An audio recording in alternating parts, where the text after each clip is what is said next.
Yo, what's up guys? And we're back with another Ragnarok the New World game content dito sa ating channel. But yeah, please, before we proceed, please don't forget to follow and like all of my uploads po dito sa aking TikTok channel and sa aking to my YouTube channel naman guys. Please don't forget to like and subscribe all of my uploads din po doon for more game contents, tips and tricks, build guides dito sa aking channel guys. So yan mga bro, this time kasi may mga nagtatanong sa akin, paano daw ako nakabili agad ng Hydra card? Ba't daw sila 6K, 5K pa lang daw yung mga points nila doon, araw-araw naman daw sila nag-arena, lagi naman daw sila panalo, etc. etc. So, I don't know if some of you guys are know this tip or trick. Hindi ko alam kung tip siya para sa iba or trick siya para sa iba. Pero as far as I know, ito yung ginagawa ko since day one. Kaya nakakabili tayo ng Hydra, and then nakakabili tayo ng mga pang-upgrade ng title natin nang hindi tayo na-delay. Okay? So 'di ba guys, pagka-reset, pagpunta nyo dito sa Fury Arena, meron kayong 5 attempts, 'di ba? Pag pumunta kayo diyan, yan, nakaganyan, tatapusin niyo yung 5 attempts.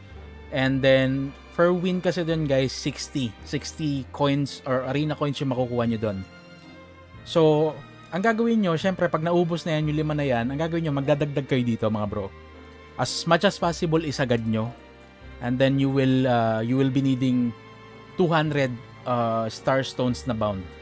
Okay? Tapos, ang gagawin nyo, hindi nyo siya gagamitin guys. Hindi nyo siya ipang challenge ulit. Hindi nyo siya gagamitin to PvP or to do arena. Hahayaan nyo lang siya mag-reset hanggang kinabukasan. And then, pag nag-reset siya kinabukasan, guys, mapupunta siya sa retrieve. Kiklik nyo tong retrieve, mariretrieve nyo siya.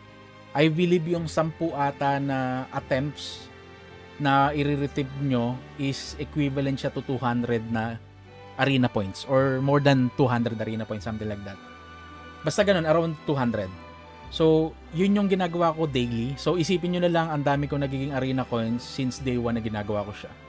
And, yung nakukuha natin na bound na guys, na yung naubos na kasi sa akin guys yung nakukuha natin na bound na star stones, galing siya dun sa, dito, sa daily pack ata. No, monthly pass guys, ito. Ayan, dyan siya nakukuha. So, araw-araw meron tayong almost 200 na bound na star stones. So, ginagamit natin siya lahat doon sa arena guys, dito. Sa paglalagay ng attempts, ng another 10 attempts, okay? So, wag nyo gagamitin yan pag nag-buy kayo ng 10, hintayin nyo lang mag-reset kinabukasan, mapupunta siya dito sa retrieve. Okay? Simple as that. Okay guys? So, I hope na medyo may natutunan kayo dito sa ating quick tutorial, quick tips or tricks na may tuturing natin. And yeah guys, I think we're all set, and thank you so much for watching. See you on the next one mga bro. Bye bye for now.